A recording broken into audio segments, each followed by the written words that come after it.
আপনি কি কোরআনে কারীমের এই আয়াত শুনেন নাই? যে আয়াতে আল্লাহ রাব্বুল আলামিন বলেছেন, আফা হাসিবতুম আন্নামা খালাকনাকুম আবাসা, তোমরা কি মনে করেছো যে আমি আল্লাহ তোমাদেরকে অনর্থক সৃষ্টি করেছি? তোমাদের সৃষ্টির পিছনে কোনো উদ্দেশ্য নাই, তোমরা উদ্দেশ্যবিহীন দুনিয়াতে এসেছো। আমি আল্লাহ তোমাদের উপরে কোনো আদেশ অর্ডার করি নাই, আমি আল্লাহর পক্ষ হইতে তোমাদেরকে কোনো হুকুম জারি করি নাই। এমনিতেই তোমরা এসে গেছো, বা এমনি আল্লাহ তোমাদেরকে সৃষ্টি করেছেন। ওয়া আন্না ইলাইনা লা তুরজাউন, এবং তোমরা কি মনে করছো এই দুনিয়াতে আসছো তো আসছেই, আর আমার কাছে ফিরে আসবা না, আল্লাহর কাছে যাবা না? এই বাচ্চা যখন এই আয়াত একজন বুজুর্গ বাহলুল মাজজুবকে শোনাইলেন, বাহলুল মাজজুব আশ্চর্য হয়ে গেলেন। তিনি জিজ্ঞাসা করলেন, বাপ, তুমি তো এখনো ছোট, তোমার উপরে তো আল্লাহর বিধান আসে নাই, তোমার উপর তো নামাজ ফরজ হয় নাই, রোজা ফরজ হয় নাই, আরো অন্যান্য শরীয়তের বিধান তোমার উপর ফরজ হয় নাই, কারণ তুমিও তো এখনো অপ্রাপ্তবয়স্ক নাবালেগ বাচ্চা। ওই শিশু বাচ্চা একটা উত্তর দিছে, রে বাপ, কলজায় লাগে, হৃদয় কাঁপা উঠে। এই বাচ্চার ভিতরে আল্লাহর ভয় কি পরিমাণ ছিল! ওই বাচ্চা বলতেছে, আমি যখন আমার মাকে দেখি বাসার মধ্যে চুলাতে আগুন জ্বালায়, আমার মারে আমি দেখছি। ওই বাচ্চা বলতেছে, আমি আমার মারে দেখছি, আমার আম্মা চুলার মধ্যে প্রথমে ছোট ছোট লাকড়ি দিয়ে আগুন জ্বালায়, যখন আগুন জ্বলে উঠে তখন আমার মারে দেখছি, তখন বড় বড় লাকড়ি দিয়ে আগুন দেয়, আগুনের মধ্যে বড় বড় লাকড়ি দেয়। আমার তো ভয় হয়, ওই মাওলায় যদি পরকালে আমাদের মতন ছোট ছোট বাচ্চাদেরকে দিয়া জাহান্নামের আগুন জ্বালায়, তাহলে আমার কি অবস্থা হবে। এই জন্য আমি এই চিন্তায় আমি এই একা একা বসে আছি, মন খারাপ করে বসে আছি। আপনি আব্বা চিন্তা করেন, একটা নাবালক বাচ্চার ভিতরে আল্লাহর ভয় যদি এমন থাকে, সে তার মার সেই চুলাতে আগুন ধরানোর এই দৃশ্যটা থেকে কত বড় একটা সুন্দর নসিহত গ্রহণ করলো।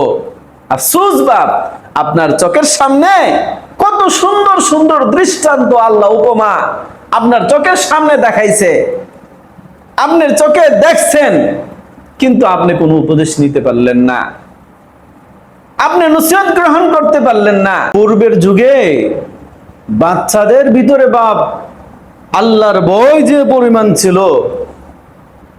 আল্লাহর ডর যে পরিমাণ ছিল, কবরের ভয় যে পরিমাণ ছিল, আল্লাহর সামনে দাঁড়ানোর ভয় যে পরিমাণ ছিল, আজকে আমরা যারা প্রাপ্তবয়স্ক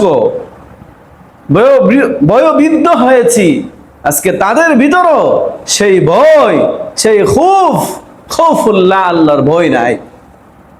বাদশাহ হারুনুর রশিদ, ওনার জামানার একটি ঘটনা, ওই জামানায় প্রসিদ্ধ একজন বুজুর্গ ছিলেন বাহলুল মাজজুব, যিনি সব সময় আল্লাহর দেনে মশগুল থাকতেন। উনি একদিন রাস্তা দিয়ে হেঁটে চলে যাচ্ছেন, তো উনি দেখলেন রাস্তার এক পাশে কিছু বাচ্চারা খেলাধুলা করতেছে।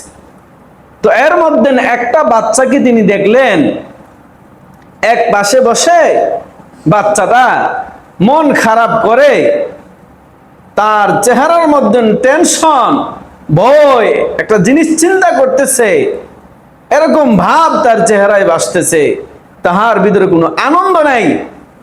উনি বুজুর্গ মানুষ, উনি ভাবলেন যে আমি ওই বাচ্চাটাকে একটু খুশি করে আসি। উনি যখন ওই বাচ্চাকে খুশি করার জন্য গেলেন, পাশে গিয়ে বললেন, বাবা, সবাই তো খেলাধুলা করতেছে, আনন্দ করতেছে, খুশি, তুমি বাবা একা একা এরকম মন খারাপ করে বসে রইলা। তখন ওই বাচ্চাটা এই বাহলুল মাজজুবকে উত্তর দিলেন, দেখেন, আপনি কি শুনেন নাই? আপনি কি কোরআনে কারীমের এই আয়াত শুনেন নাই? যে আয়াতে আল্লাহ রাব্বুল আলামিন বলেছেন, আফা হাসিবতুম আন্নামা খালাকনাকুম আবাসা, তোমরা কি মনে করেছো যে আমি আল্লাহ তোমাদেরকে অনর্থক সৃষ্টি করেছি? তোমাদের সৃষ্টির পিছনে কোনো উদ্দেশ্য নাই, তোমরা উদ্দেশ্যবিহীন দুনিয়াতে এসেছো। আমি আল্লাহ তোমাদের উপরে কোনো আদেশ অর্ডার করি নাই, আমি আল্লাহর পক্ষ হইতে তোমাদেরকে কোনো হুকুম জারি করি নাই। এমনিতেই তোমরা এসে গেছো, বা এমনি আল্লাহ তোমাদেরকে সৃষ্টি করেছেন। ওয়া আন্না ইলাইনা লা তুরজাউন, এবং তোমরা কি মনে করছো এই দুনিয়াতে আসছো তো আসছেই, আর আমার কাছে ফিরে আসবা না, আল্লাহর কাছে যাবা না? এই বাচ্চা যখন এই আয়াত একজন বুজুর্গ বাহলুল মাজজুবকে শোনাইলেন, বাহলুল মাজজুব আশ্চর্য হয়ে গেলেন। তিনি জিজ্ঞাসা করলেন, বাপ তুমি তো এখনো ছোট, তোমার উপরে তো আল্লাহর বিধান আসে নাই, তোমার উপর তো নামাজ ফরজ হয় নাই, রোজা ফরজ হয় নাই, আরো অন্যান্য শরীয়তের বিধান তোমার উপর ফরজ হয় নাই, কারণ তুমিও তো এখনো অপ্রাপ্তবয়স্ক নাবালেগ বাচ্চা। ওই শিশু বাচ্চা একটা উত্তর দিছে, রে বাপ, কলজায় লাগে, হৃদয় কাঁপা উঠে। এই বাচ্চার ভিতরে আল্লাহর ভয় কি পরিমাণ ছিল! ওই বাচ্চা বলতেছে, আমি যখন আমার মাকে দেখি বাসার মধ্যে চুলাতে আগুন জ্বালাই, আমার মারে আমি দেখছি। ওই বাচ্চা বলতেছে, আমি আমার মারে দেখছি, আমার আম্মা চুলার মধ্যে প্রথমে ছোট ছোট লাকড়ি দিয়ে আগুন জ্বালাই, যখন আগুন জ্বলে উঠে তখন আমার মারে দেখছি, তখন বড় বড় লাকড়ি দিয়ে আগুন দেই, আগুনের মধ্যে বড় বড় লাকড়ি দেই। আমার তো ভয় হয়, ওই মাওলায় যদি পরকালে আমাদের মতন ছোট ছোট বাচ্চাদেরকে দিয়া জাহান্নামের আগুন জ্বালায়, তাহলে আমার কি অবস্থা হবে। এই জন্য আমি এই চিন্তায় আমি এই একা একা বসে আছি, মন খারাপ করে বসে আছি। আপনি আব্বা চিন্তা করেন, একটা নাবালক বাচ্চার ভিতরে আল্লাহর ভয় যদি এমন থাকে, সে তার মার সেই চুলাতে আগুন ধরানোর এই দৃশ্যটা থেকে কত বড় একটা সুন্দর নসিহত গ্রহণ করলো। আফসোস বাপ, আপনার চোখের সামনে কত সুন্দর সুন্দর দৃষ্টান্ত আল্লাহ উপমা আপনার চোখের সামনে দেখাইছে, আপনার চোখে দেখছেন, কিন্তু আপনি কোনো উপদেশ নিতে পারলেন না, আপনি নসিহত গ্রহণ করতে পারলেন না। আপনি মিলান, আপনার এই হায়াত যত বড় হইলো, আপনি 20 বছর 30 বছর বয়সের আপনি কিন্তু এখনো আপনি আল্লাহর ভয় আপনার ভিতরে ঢুকলো না। আপনি যে মুমিন, আপনি মুসলমান, আপনার উপর অনেক দায়িত্ব আছে, এটা আপনার ভিতরে ঢুকলো না। আপনি আল্লাহর বিধান মানেন না, আপনার ভিতরে একটু ডর জাগে না, ভয় জাগে না। আহা, এই যে আল্লাহর অর্ডার অমান্য করতেছি আর করতেই আছি, রব যদি ধরে ফেলে কি অবস্থা হইবে। এই যে নামাজ পড়েন নেই, এই যে হারামে লিপ্তই আছেন, এই যে জুয়া চুরির মধ্যে লিপ্তই আছেন, এই ছবি উলঙ্গ ছবি দৃশ্য নর্তকীদের নাচ গান দেখতে আছেন, বিড়ি খাইতেছেন তো খাইতেই আছেন, গীবত করতেছেন তো করতেই আছেন, এরকম করে বিভিন্ন গুনার মধ্যে আপনি করেই যাচ্ছেন। বাপ বলেন না, এর শেষটা কোথায়? আপনি কি মরবেন না? আপনি কি কবরে যাবেন না? আপনার সামনে কি আজরাইল আসবে না?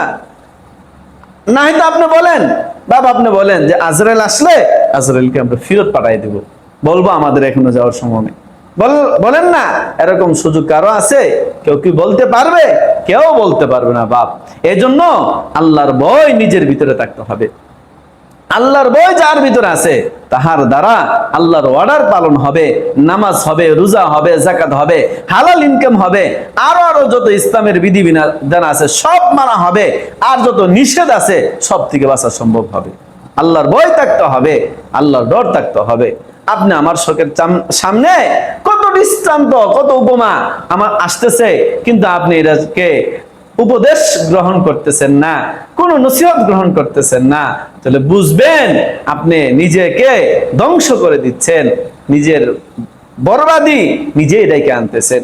এজন্য আল্লাহর ডর, আল্লাহর ভয় নিজের ভিতরে রাখতে হবে।